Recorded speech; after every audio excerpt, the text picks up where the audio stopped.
Well,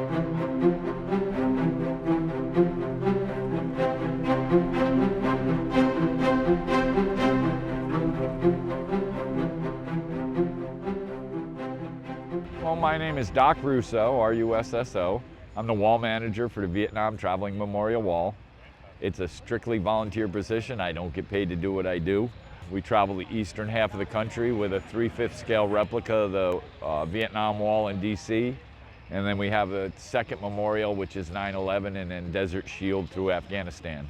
People come in and they know people. It's either people they served with, relatives who they had who were in Vietnam. They give us the name, and in this book, this is the name of everybody who's on the wall, unfortunately. And this correlates to a panel and an area of the panel on the wall where they can find their names.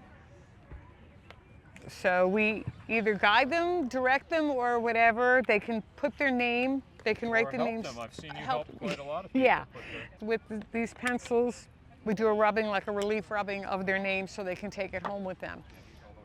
Good morning, everyone. My name is Bill Mott. I am the past commander of the American Legion Post 419. This weekend, we have the Vietnam War Memorial. I spent time in Nam. I know people that didn't come home. We only have one person from the town of East Hampton that did not come home, and his name is William P. Flynn, and he's on the wall right down here.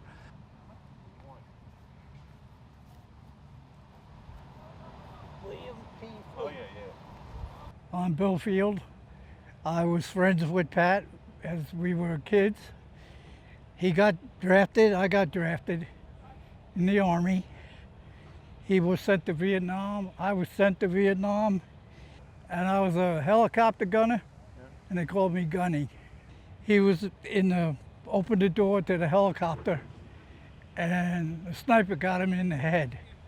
He's the first one from East Hampton that got killed. William P. Flynn.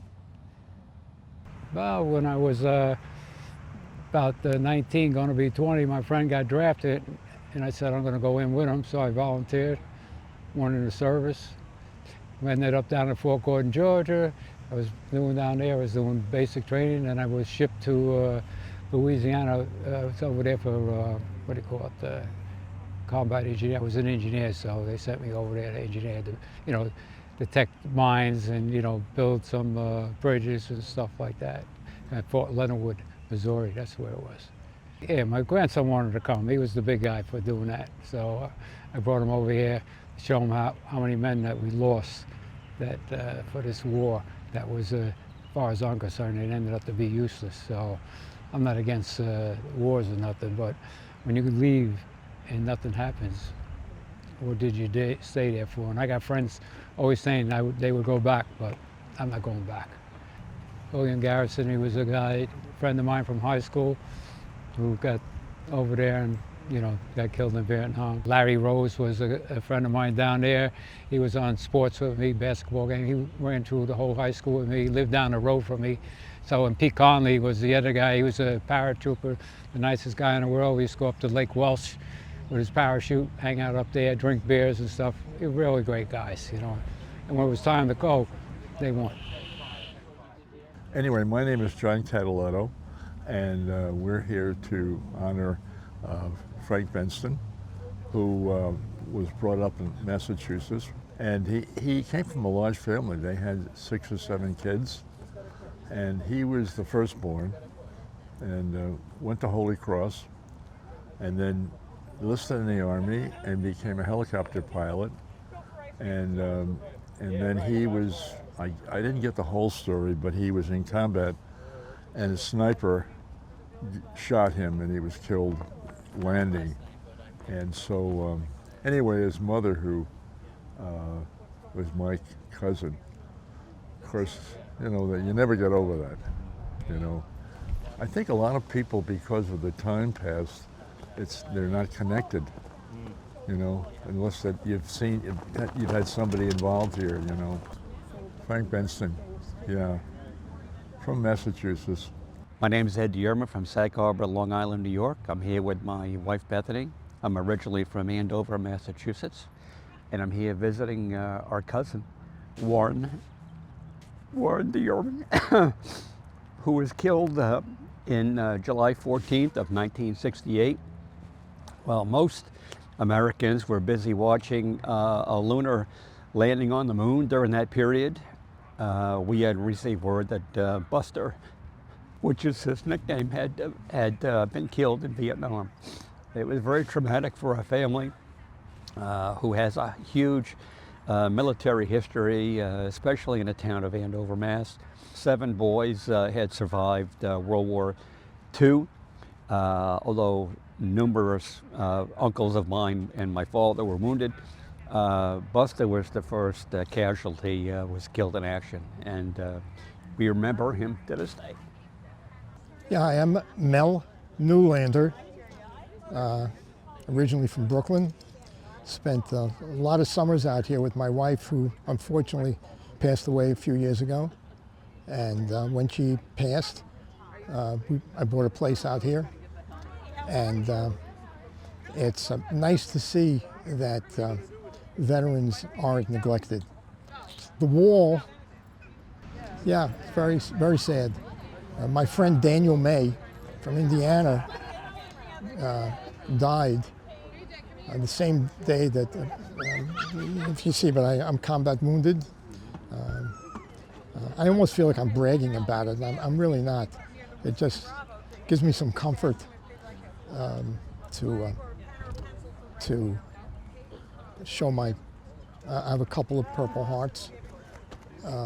It gives me some comfort, and touch the wall, remember my friends, you know. And the curious thing is that we were forgotten right after Vietnam, right after. I don't think I told anyone I was a Vietnam veteran for years, until 1985 when we had the parade down Fifth Avenue in the city. I think a lesson is don't send your boys to war if you're not going to bring them home with a parade. And we came home, there was no parade. There was, your thoughts were hidden. We weren't thought of very well. And I think that contributed to a lot of my brothers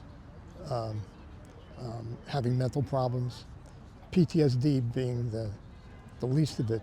I mean, so many guys killed themselves that I know. You just can't take it. You can't reconcile the shit we had to do there. It was just awful. And I believe Vietnam is the precursor of the shit show we have in the world right now. Thank you, American Legion. Thank you, Warriors. Thank you for taking your time and doing this. It's, I can't speak for anybody else, but it's really moving and memorable to me, important to me. So, thank you. My name is Jim Lubetkin. I live in Amagansett. Grew up in New York City. I will be 83 years old next month. And I served in Vietnam from 1968 to 1969. Remembering Peter B, as in boy, Bushey, and it wasn't until I got here that I knew his middle name. But Peter was just a sweet, low-key guy. We knew each other in graduate school. We both ended up in the service. He ended up in Vietnam about a year before me. And my understanding is that he was just out on a patrol and a sniper got him.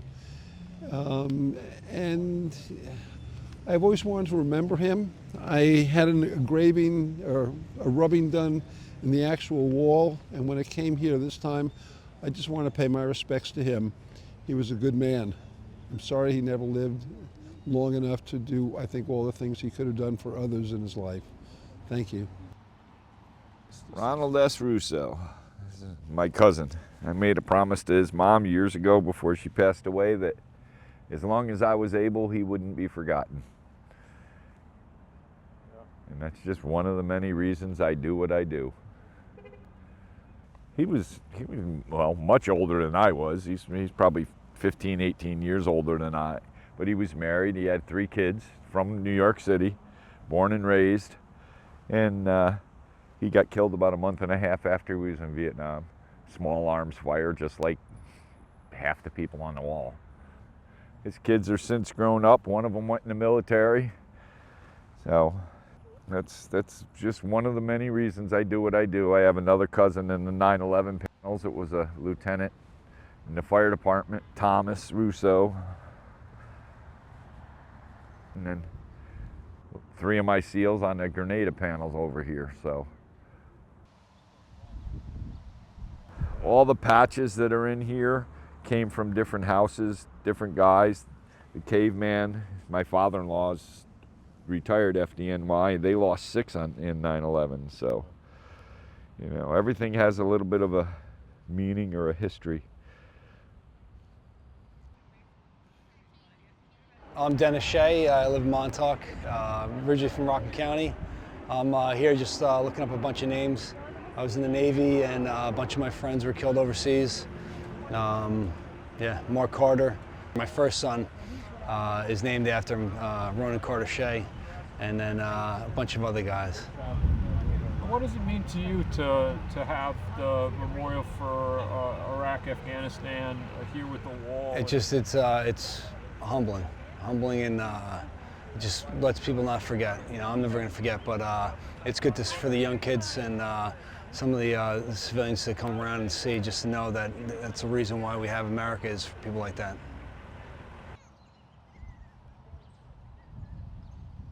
I'm Jerry Hodgens. Memorial Day here. I just marching with with the group for the parade, and came down to pay my respects to a couple of guys I know that are on the wall here. I was a Marine lieutenant in Vietnam, got out as a captain, but whatever, I survived. One of my men was killed when we were ambushed one day up on the Laotian border. He died fast. It was pretty much bang bang. And a nice guy, and another fella here is another lieutenant that was a good friend of mine, and he was shot at another time, you know, a couple months later. Once again, nice guy. Tom Joyce was a private in my platoon, and Forrest Goodwin was a lieutenant in the same company, Gulf Company in Vietnam. Yeah, both nice guys, as I'm sure everybody.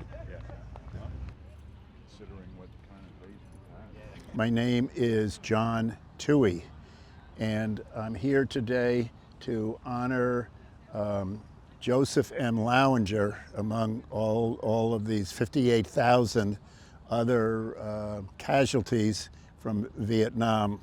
Joe was my classmate in college at Georgetown, and I was in ROTC, which turned out to be a good program because I had to go to Vietnam, but I did get my choice of branches, and I chose the Signal Corps.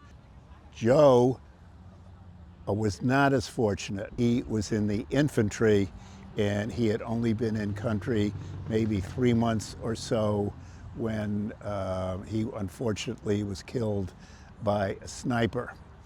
One of the things we shared back in college together was not so much a love of studying, but we loved singing and a cappella singing in particular, and we both would sing with the Georgetown Chimes. So my memory of him is particularly colorful, and he was a great guy. So thank you for this work that you are all doing. This is wonderful, and thank you for giving me the opportunity to pay my respects to Joe and to you all. Thank you.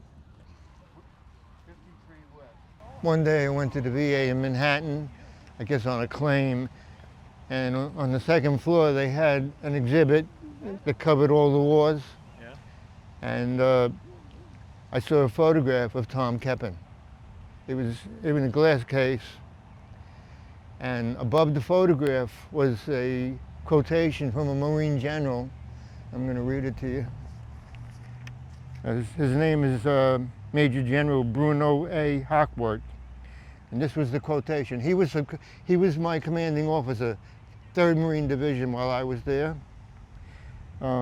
Quote, "My heart goes out to the mothers who bore these young fighting men and had to raise them growing up, feed them, educate them, and had to see them come to this foolish war. My heart bleeds for the mothers. These young men are the bravest we have ever seen in my lifetime."